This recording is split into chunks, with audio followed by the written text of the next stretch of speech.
সবজির দামে ক্রেতাদের স্বস্তি। প্রধান উপদেষ্টা হতে রাজি হওয়ার আগে পরে কি ঘটেছিল জানালেন ডক্টর ইউনূস। সৌদি যাওয়ার পথে অসুস্থ হয়ে দুবাই হাসপাতালে বাবর। রংপুরে পৃথক সড়ক দুর্ঘটনায় নিহত 5, আহত 25।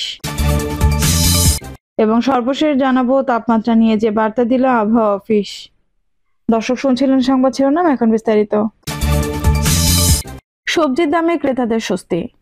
বাজারে বেড়েছে সবজির সরবরাহ, ফলে দাম গত কয়েক সপ্তাহ ধরে কমে যাচ্ছে। দাম কমায় স্বস্তি ফিরেছে ক্রেতাদের। বিক্রেতারা বলছে গত 2 মাসে আগের তুলনায় বাজারে সবজির সরবরাহ বেড়েছে, সেই সঙ্গে বেড়েছে বিক্রিও। রাজধানীর শান্তিনগর বাজারে সাপ্তাহিক ছুটির দিনে বাজার করতে আসা বেসরকারি চাকরিজীবী আসাদুজ্জামান বলেন, বাজারের সবজির দাম তুলনামূলক কম, যে কারণে এই সময় এসে ইচ্ছে মতো সবজি কেনা যাচ্ছে। 2-1টি সবজি যেগুলোর এখন মৌসুম নয়, সেগুলো ছাড়া সব ধরনের সবজির দামই কম। 2-3 মাস আগেও সবজির দাম খুবই চড়া ছিল, তখন ক্রেতারা, আমি নিজেও হাফ কেজি 250 গ্রাম করে সবজি কিনেছি। সেই তুলনায় এখন সবজির দাম অনেক কম, এসে করে ক্রেতাদের স্বস্তি ফিরেছে। সবজি দামের মতো যদি অন্যান্য সব পণ্যের দাম কম থাকতো, তাহলে সাধারণ ক্রেতারা আরো স্বাচ্ছন্দ্যে কেনাকাটা করতে পারতেন। মালিবাগ বাজারের আরেক ক্রেতা ফয়সাল আহমেদ বলেন, কিছুদিন আগেও অতিরিক্ত দামের কারণে আমরা সবজি কিনতে পারতাম না, সেই তুলনায় এখন সবজির দাম কম। মূলত শীতকালীন সবজির সরবরাহ বেশি থাকায় দামটা আমরা কম পাচ্ছি, তবে শীত চলে গেলে মনে হয় আবারও সবজির দাম বেড়ে যাবে। বাজার সংশ্লিষ্ট যারা আছেন তাদের উচিত হবে সবসময়ের জন্য বাজারে নিয়ন্ত্রণে রাখা, উদ্যোগ গ্রহণ করা, নইলে ফের সবজির দাম বেড়ে যাবে। বর্তমানে সবজির যে বাজার দর আছে তাতে করে ক্রেতারা স্বাচ্ছন্দ্যে কিনতে পারছেন। নিম্ন আয়ের মানুষ থেকে শুরু করে মধ্যবিত্ত শ্রেণীর সবার জন্য বর্তমানে সবজির বাজার নাগালের মধ্যে। সবজির দাম বিষয়ে রামপুরা বাজারের সবজি বিক্রেতা রিয়াজুল ইসলাম বলেন, পুরো বছরের মধ্যে বর্তমান সবজির দাম সবচেয়ে কম। সব ধরনের সবজির সরবরাহ বেড়েছে বাজারে। শীতকালীন পুরো সময় জুড়েই সবজির এমন সরবরাহ থাকবে, যে কারণে বাজারের সবচেয়ে কম দামে সবজি কিনতে পারছেন ক্রেতারা। এতে করে আমাদের বিক্রির পরিমাণ বেড়েছে। দাম বেশি থাকার সময় একজন ক্রেতা আধা কেজি 250 গ্রাম করেও সবজি কিনত। বর্তমানে দাম কম থাকায় সেই ক্রেতাই অনেক বেশি পরিমাণে সবজি কিনছে। এতে করে আগে যদি এই এক আইটেমের সবজি 5 কেজি বিক্রি হতো, এখন সেই সবজি বিক্রি হয় 10 থেকে 15 কেজি। প্রধান উপদেষ্টা হতে রাজি হওয়ার আগে পরে কি ঘটেছিল জানালেন ডক্টর ইউনূস। 5 আগস্ট ছাত্র জনতা তীব্র আন্দোলনের মুখে ক্ষমতাচ্যুত হন শেখ হাসিনা। এরপর 8 আগস্ট শপথ গ্রহণ করেন অন্তর্বর্তী সরকারের প্রধান উপদেষ্টা নোবেল জয়ী অধ্যাপক মোহাম্মদ ইউনূস। সরকারের দায়িত্ব নেওয়ার পর প্রায় 6 মাস পর এসে এবার তিনি জানিয়েছেন, প্রধান উপদেষ্টা হিসেবে দায়িত্ব গ্রহণের আগে ও পরে ঠিক কি ঘটেছিল। সম্প্রতি বিশ্ব অর্থনৈতিক ফোরামের বার্ষিক সম্মেলন উপলক্ষে সুইজারল্যান্ডের দাভোস সফর করেন প্রধান উপদেষ্টা। সে সময় ব্রিটিশ সংবাদ মাধ্যম ফিনান্সিয়াল টাইমসের বৈদেশিক বিষয়ক প্রধান ভাষ্যকার গিডিয়েন রাখমানের উপস্থাপনায় এক পডকাস্টে বলা হয়েছেন। উপস্থাপনায় একটি পডকাস্টে কথা বলেন তিনি। রাখমান রিভিউ নামের ওই পডকাস্ট অনুষ্ঠানে কথোপকথন লিখিত আকারে গতকাল বৃহস্পতিবার প্রকাশ করা হয়েছে। সেখানে সরকার গঠনের প্রক্রিয়া ও ছাত্রদের প্রধান উপদেষ্টা হওয়ার প্রস্তাব নিয়ে খোলামেলা কথা বলেন ডক্টর ইউনূস। বলেন, আমি যখন প্রথম ফোন কল পাই তখন আমি প্যারিসের হাসপাতালে ছিলাম। আমার ছোট্ট একটি অস্ত্রোপচার করা হয়েছিল। তখন তারা ফোন দিল, যদিও আমি বাংলাদেশে কি ঘটেছে সেসব খবর প্রতিদিন মুঠোফোনে দেখতাম।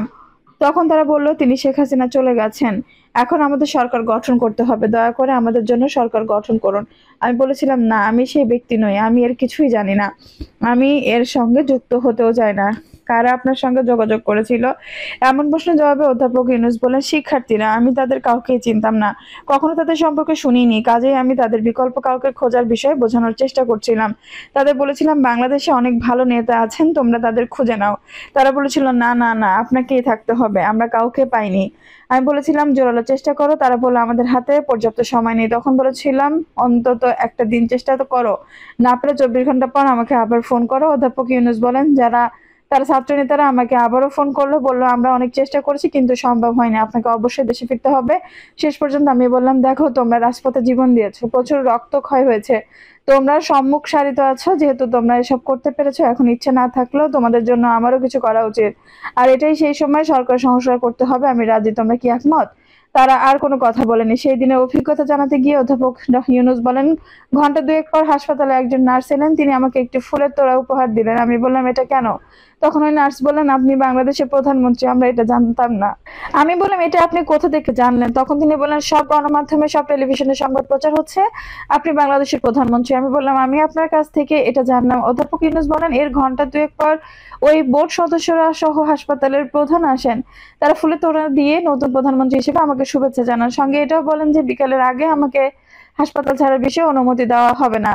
অধ্যাপক ইউনূস বলেন, আমি পরিচালককে বলি, ওরা আমাকে চাইছে, দেশে যেতে বলছে ভ্রমণের জন্য, আপনি কি আমাকে প্রস্তুত করে দিতে পারেন? তিনি বললেন, অবশ্যই, আপনার কথা আমাদের মানতে হবে। আপনি একজন প্রধানমন্ত্রী, আপনার নিরাপদ যাত্রার জন্য আমরা সব ধরনের প্রস্তুতি সম্পন্ন করে দেব। প্রয়োজনে ওষুধ সহ সবকিছু দেব। সার্বক্ষণিক যোগাযোগে থাকবো। এর কয়েক ঘন্টা পর সকালে ফরাসি সেনাবাহিনীর বড় একটি দল আমাকে বিমানবন্দরে পৌঁছে দিতে আসে। এমনটা বলেছিলেন অধ্যাপক ইউনূস। তিনি বলেন, এটাই ছিল দেশে ফেরার আগে ঘটনাবলী।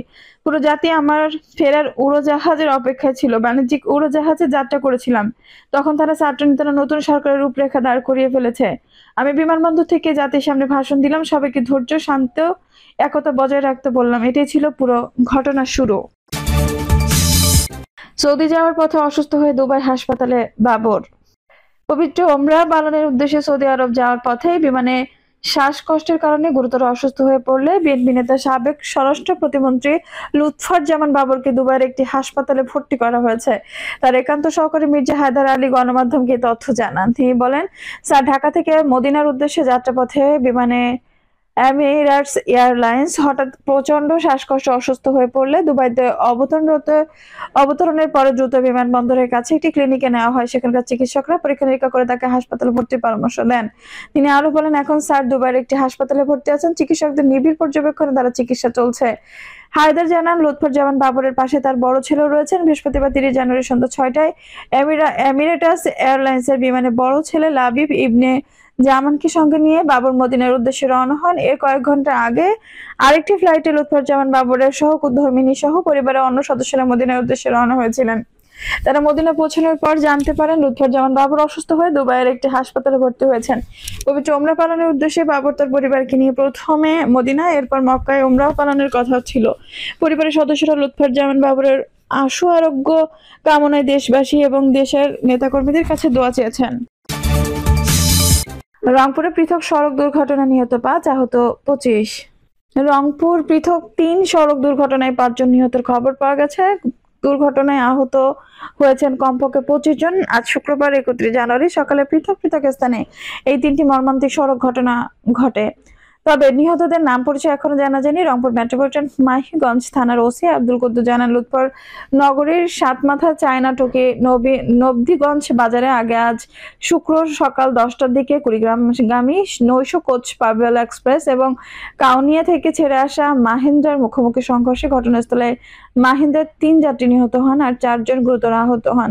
তিনি আরো জানান, আহতদের রংপুর মেডিকেল কলেজ হাসপাতালে পাঠানো হয়েছে। নিহতদের রংপুর মেডিকেল কলেজ হাসপাতালে মর্গে পাঠানো হয়েছে। নিহতদের পরিচয় শনাক্তের কাজ চলছে। এদিকে সকাল 7:30টার দিকে জেলার পীরগঞ্জ সাতক্ষীরা থেকে